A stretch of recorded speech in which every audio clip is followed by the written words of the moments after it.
Welcome to Research Rocks. In this video, we will see one of the outstanding features introducing by WhatsApp. You should add a music in your status in WhatsApp application.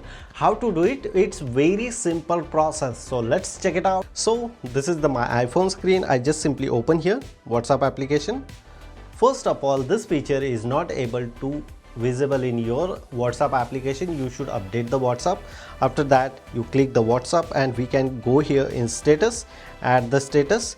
So I just simply select one of the image, tell Modi, I told Modi. So this one, and top of the screen here, the one music option is available, and that is the beauty of the WhatsApp latest new features. And one of the important point come here, this feature similar kind of same in Instagram as well, because of both companies are same owner.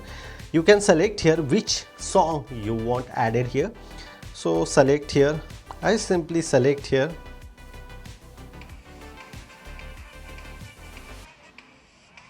Look at this. You can change the location also, which music you want added, the specific paragraph, accordingly you should play. Look at this, accordingly.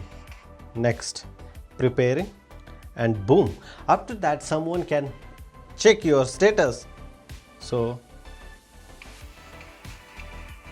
he and she can listening this music as well for this particular status. That is the beauty of WhatsApp latest updated features. If you have any question, you can ask me on comment section. Before leaving, please share this video, subscribe our YouTube channel Research Rocks. Till then, Jai Hind, Vande Mataram.